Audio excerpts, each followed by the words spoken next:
講起蜘蛛，你第一時間係咪就諗起佢哋織網等昆蟲撞落去嘅畫面？但科學家今日要幫你大腦爆炸。原來喺大自然裏面，有超過一半嘅蜘蛛竟然一世都唔識織蜘蛛網，佢哋係真正嘅流浪刺客。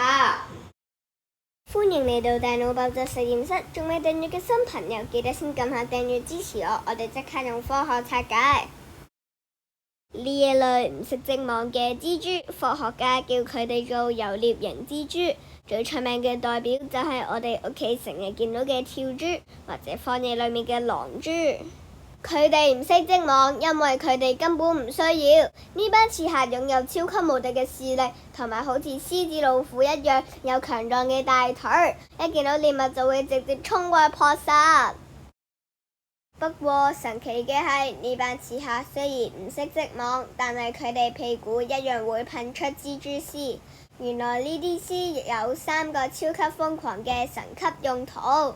第一係用嚟做安全保險繩，跳蛛每次向前跳撲殺之前，都會先將一條絲固定喺原地，咁樣就算佢失手跌落去，條絲都會好似安全帶咁拉住佢，絕對唔會跌死。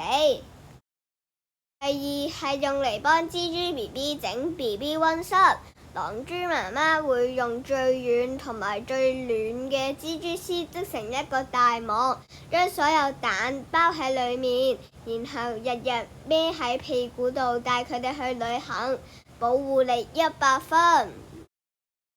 第三最誇張，佢哋可以用蜘蛛絲嚟玩飛天遁地。好多流浪蜘蛛會向天噴出一條長長嘅絲，利用風力將自己成隻吊起，飛去幾公里外嘅新地方，簡直好似蜘蛛俠一樣勁啊！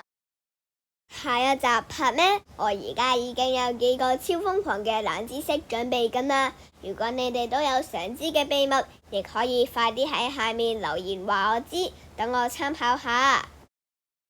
想睇下一集大腦爆炸實驗室會出啲咩神級主題，就一定要先訂閱同埋開啟鐘仔留意啦！我哋下集見，拜拜。